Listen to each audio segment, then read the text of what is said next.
Hey everyone, hall with Priyank में फिर से आपका स्वागत है। आप सभी को क्रिसमस की बहुत सारी शुभकामनाएं। और बाकी आज बहुत सारे स्पेशल डेज हैं। हमारे कुछ पुराने फ्रीडम फाइटर्स के भी जो है आज बर्थडे एनिवर्सरीज हैं। तो और माननीय भारत रत्न माननीय प्रधानमंत्री अटल बिहारी वाजपेयी जी, मतलब पूर्व प्रधानमंत्री जी की भी आज 100th बर्थडे है। तो आप सभी जिस जिस चीज को आज सेलिब्रेट कर रहे हैं उस चीज की बहुत सारी शुभकामनाएं।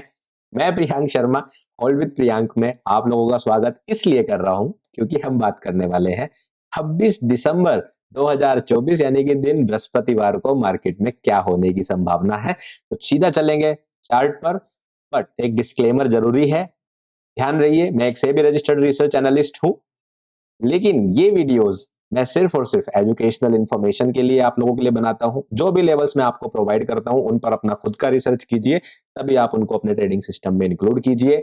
अगर कोई भी फाइनेंशियल डिसीजन आप इन लेवल्स के बेसिस पर लेना चाहते हो तो मेरी बात मानकर नहीं, अपने फाइनेंशियल एडवाइजर से डिस्कस करके ही आपको करना चाहिए। ठीक है, तो आज हम बात करेंगे निफ्टी 50, बैंक निफ्टी और फिर निफ्टी तीनों के बारे में। ठीक है, कल क्या हुआ था और कल क्या होने वाला है, दोनों ही बातें आज हम डिस्कस करेंगे। तो जैसे आप लोगों को दामिनी पिक्चर याद है, उसमें सनी देओल क्या मांगता रहता है? इंसाफ। लेकिन जज साहब उन्हें क्या देते रहते हैं? तारीख पे तारीख, तारीख पे तारीख। तो वैसे ही निफ्टी 50 हमें क्या दे रहा है? इनसाइड बार पे इनसाइड बार, इनसाइड बार पे इनसाइड बार। मतलब पूरा दिसंबर का महीना ऐसा हो गया है, इतनी इनसाइड बार बन गई है कि इनसाइड बार ही लग रहा है ट्रेड करनी पड़ेगी हमें। देखो, मैं आपको अगर समझ में नहीं आ रहा है कि मैं ये क्या बोल रहा हूं, समझाता हूं, समझो।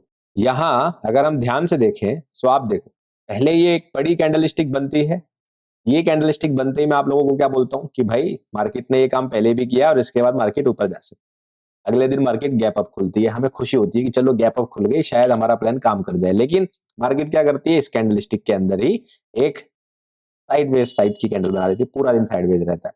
कोई बात नहीं, हमें लगा मंडे का दिन है, पहला दिन है, इतना बड़ा डंप आया था, पलट गया, तो लोगों को विश्वास नहीं हो रहा होगा ऊपर जाने के लिए मार्केट के, इसलिए लोगों ने बाई सेलिंग ज्यादा नहीं की होगी। बट जो ट्यूसडे का दिन आया वो इसके अंदर बन गया, फिर से इनसाइड बार। अब मुझे तो ऐसा लग रहा है ये जैसे बॉक्स के अंदर बॉक्स होता है वैसे ही और इनसाइड बार ना बना दे। ठीक है, अब देखो इसके कारण हो सकते हैं कई सारे कि क्यों मार्केट साइडवेज है, और जो सबसे बड़ा कारण मुझे दिखाई दे रहा है that is Christmas to new year. देखो, Christmas to new year maximum जगह पर लोग सेलिब्रेट करते हैं holidays out of India. Even in India बहुत सारे लोग छुट्टियां मनाने के लिए इधर उधर चले जाते हैं। तो अगर आप एफआईआईज पर ज्यादा विश्वास करते हो या नहीं करते, वो आपका चॉइस है। बट फॉरेन इन्वेस्टर्स जो है वो मोस्टली अभी हॉलीडेज पर है, वेकेशन पर है, और इस टाइम पर लगभग सारी ही फाइनेंशियल मार्केट्स के अंदर वॉलेटिलिटी काफी नीचे चली जाती है। तो मुझे ऐसा महसूस हो रहा है कि यही वॉलेटिलिटी का जो टाइप है, अचानक से कि मार्केट 3-3 4-4 दिन साइडवेज रहेगी और एक दिन बड़ी कैंडलस्टिक आ जाएगी, फिर 2-3 दिन मार्केट साइडवेज रहेगी, फिर बड़ी कैंडलस्टिक आ जाएगी, आने वाले पूरे हफ्ते में आप लोगों को देखने को मिल सकता है। तो तकरीबन तकरीबन मान के चलिए 2 या 3 जनवरी तक की मार्केट जो है वो इसी तरह की रह सकती है। बहुत छोटे छोटे दिन, बहुत साइडवेज दिन, और उसके बाद अचानक से एक बड़ी कैंडलस्टिक। तो ऐसी एक्सपेक्टेशंस मुझे हैं कि इस वजह से जो है मार्केट के अंदर इस तरह की वॉलेटिलिटी इतनी लो और साइडवेज कैंडल्स लगातार बने जा रही हैं। बाकी इसके अलावा अगर और कोई कारण है जो मुझे दिखाई ना दे रहा हो तो आप लोग कमेंट करके बताना कि किस वजह से आप लोगों को लग रहा है मार्केट इतनी ज्यादा साइडवेज हो गई है। और यही नहीं, लगभग सारी फाइनेंशियल मार्केट्स इसी तरह से बिहेव करती हैं at the end of December. हर साल ऐसा ही होता है, तो मुझे लग रहा है वही सेम चीज रिपीट होने वाली है। हालांकि इंडियन मार्केट्स में इतना ज्यादा इसलिए विश्वास नहीं करता क्योंकि हम और आप तो लगे हुए हैं ना, तो हम तो ट्रेडिंग देख ही रहे हैं इसलिए। ठीक है, तो बाकी लोगों को मैं यही रिकमेंड करना चाहूंगा, जो इंपॉर्टेंट बात थी वो तो रही गई, कि अगले 7 से 8 दिन कोशिश करें, और अगर हो सके तो ट्रेडिंग इंट्राडे अवॉइड करें। क्योंकि अगर आप इंट्राडे ट्रेडिंग करने की कोशिश इन 7-8 दिनों में करोगे तो ऑब्वियसली आप लोग स्मार्ट लोग हैं, पैसा बना लोगे, लेकिन आपके मैक्सिमम सेटअप्स जो हैं वो लो प्रोबेबिलिटी सेटअप्स बनने वाले हैं। तो लो प्रोबेबिलिटी टेस्ट सेटअप्स में ज्यादा पैसा लगाकर रिस्क लेना मुझे ज्यादा समझदारी लग नहीं रही है। तो ज्यादा बेहतर है अपने परिवार के साथ टाइम बिताइए, घूमिए फिरिए, छुट्टियां मनाइए।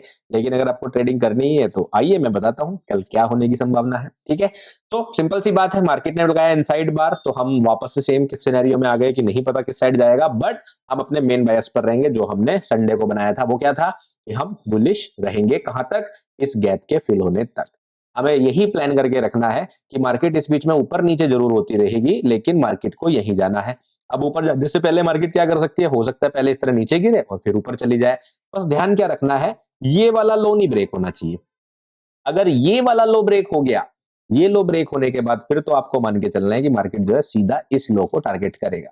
तो सिंपली आप क्या प्लान कर सकते हो, मार्केट यहां से सीधा ऊपर चला जाए, गैप अप ओपन ऊपर हो, थोड़ा साइडवेज और रहे एक दो दिन, फिर ऊपर चला जाए तब भी चलेगा, और मार्केट थोड़ा सा पहले नीचे आके फिर ऊपर चला जाए। इसलिए मैं यहाँ पर ये जो मंडे का लो है, आप अपने किसी भी चार्ट में, स्टॉक का चार्ट देख रहे हो, आप इंडेक्स का चार्ट देख रहे हो, कोई से भी इंडेक्स का चार्ट देख रहे हो, तो जो मंडे वाला ये जो लो बना था जिसमें भी इस तरह की इनसाइड बार बनी है, इस लो को बहुत वैल्यू देना और इस लो को मार्क करके रखना। इस लो तक मार्केट नीचे आ सकता है, मतलब मार्केट इस तरह से नीचे आके इस तरह से ऊपर जा सकता है। तो ये प्लान आपको सारे इंडेक्स और सारे चार्ट्स में रखना चाहिए मेरे हिसाब से, स्पेशली कल के लिए, क्योंकि कल है एक्सपायरी, तो मार्केट यूजुअली अपोजिट साइड ज्यादा जाती है एक्सपायरी के दिन, मेन डायरेक्शन में जाने से पहले। तो इस बात का हम लोग रखेंगे ध्यान। सेम कहानी है हमारे बैंक निफ्टी साहब की भी, सेम इनसाइड बार पे इनसाइड बार पे इनसाइड बार, लगातार मार्केट इनसाइड बार बना रही है। बायस हम लोग रखेंगे सेम, कि मार्केट का रखेंगे ऊपर। मार्केट कहां नहीं जानी चाहिए, इस लो के नीचे मार्केट नहीं जाना चाहिए, बस ये हमारा प्लान है। मार्केट ऊपर की तरफ जाए और इस गैप को फिल करने की कोशिश करे, तो ये हमारे मेन बायस है। अब मैं आपको थोड़े से लेवल्स भी दिखा देता हूँ। अच्छा, चार्ट तो मैं वो नहीं करना भूल गया, लाइंस वापस से। तो ये लेवल्स मैंने आप लोगों के लिए पहले से ही मार्क करके रख दिए हैं, सिंपली कुछ नया नहीं किया। अगर आपको लग रहा है प्रियांक अचानक से लेवल्स लगा देता है चुटकी दबाकर, ऐसा कुछ नहीं है, सेम लेवल है। देखो जो मैंने आपको भी बताया, सिंपली कल ट्रेडिंग डे था, ट्यूसडे का लो, उससे पहले मंडे का लो, जो मैंने आपके लिए मार्क करके रखा हुआ, ये दो लेवल आपके पास पहले से ही चले आ रहे हैं। तो मैंने दो लेवल एडिशनली ऐड कर दिए यहाँ पर। मार्केट क्या कर सकती है, सीधा गैप अप ओपन हो, सीधा ऊपर जाए, मार्केट पहले इसके नीचे आए फिर ऊपर जाए, मार्केट इसके नीचे आए फिर इसके ऊपर आए। अब जो हमारी ट्यूसडे को लेकर एक्सपेक्टेशन थी कि मार्केट इस लेवल तक आए और ऐसे चला जाए, लेकिन इसके नीचे ना जाए, ये हमारा प्लान था ट्यूसडे को, क्योंकि मंडे के शाम की वीडियो में मैंने यही बताया था। तो वो अभी तक हुआ नहीं है, तो हो सकता है कल हो जाए। तो हम सेम प्लान रखेंगे और ये तीनों ही इंपॉर्टेंट लेवल आप लोगों के लिए रहेंगे, 23,587, 23,647, 23,685। ये तीनों लेवल अपने सपोर्ट की तरह, मतलब एकदम चाइना, वॉल ऑफ चाइना मान जाओ कि एकदम टिक गए हैं ये, ठीक है। तो यहां से प्राइस नीचे नहीं जाना चाहिए, और ऊपर की तरफ तो हमारा 24,200 का टारगेट सेम है, ठीक है।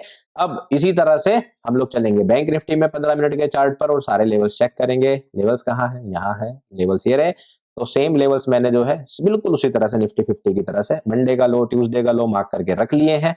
आप ये 51,137, 51,000, 51,000 ही मान लो, 30 पॉइंट्स तो बैंक निफ्टी ऊपर नीचे ऐसे ही नाश्ते में ही खा जाता है, 30 पॉइंट्स तो उसके लिए कुछ होते ही नहीं है, ठीक है। 50,625 नीचे का हमारा मेन इनवैलिडेशन लेवल चल रहा है, और ऊपर की तरफ हमारे पास है दो टारगेट, एक 51,693 का और एक 52,139 का। तो मैं उम्मीद कर रहा हूं कि सांता क्लॉज आए और मार्केट को थोड़ा सा पंप कर दें, तो मार्केट ऊपर चला जाए और हमें सबको कल का दिन अच्छा और ग्रीन देखने को मिल जाए। सेम सिनेरियो फिर निफ्टी के लिए है। लेवल्स आप लोगों के साथ स्क्रीन पर है। 23,855 एक इंपॉर्टेंट लेवल रहेगा एज ए बैरियर, बाकी मैंने सेम लो मार्क करके रखे हैं। 23,680, 23,591 ज्यादा बेहतर है मार्केट जो है फ्राइडे लो के नीचे ना जाए, जो कि अभी भी प्रीवियस डे लो लिखा हुआ है, इसको कर देंगे प्रीवियस वीक लो। तो 23,525 के नीचे मार्केट ना जाए, ऐसा हम चाहते हैं, और मार्केट यहां से सीधा ऊपर 24,200 के लिए बढ़े, ये हमारा प्लान रहने वाला है तीनों ही इंडेक्स में। कल की अपडेट में सेंसेक्स भी इंक्लूड होगा, जैसा मैंने आप लोगों को प्रॉमिस किया था। इस साल की बची हुई अपडेट जो 5-6 अपडेट्स है, उसके अंदर सिर्फ इंडेक्सेस रहेंगे जनवरी से। आप लोगों की सारे कमेंट्स में पढ़ रहा हूं, मैंने मान लिया है आने वाले दिनों में स्टॉक्स के भी मैं चार्ट और एनालिसिस करना शुरू करूंगा। बाकी टेलीग्राम चैनल जहां पर इंडेक्स के रिगार्डिंग में रिकमेंडेशन प्रोवाइड करता हूं, उसका लिंक डिस्क्रिप्शन में है, आप लोगों के लिए अवेलेबल है, वेबसाइट चेकआउट कर सकते हैं आप लोग और उस पर सारी डिटेल्स पढ़ सकते हैं, ठीक है। तो ये थी मेरी तरफ से आज की अपडेट।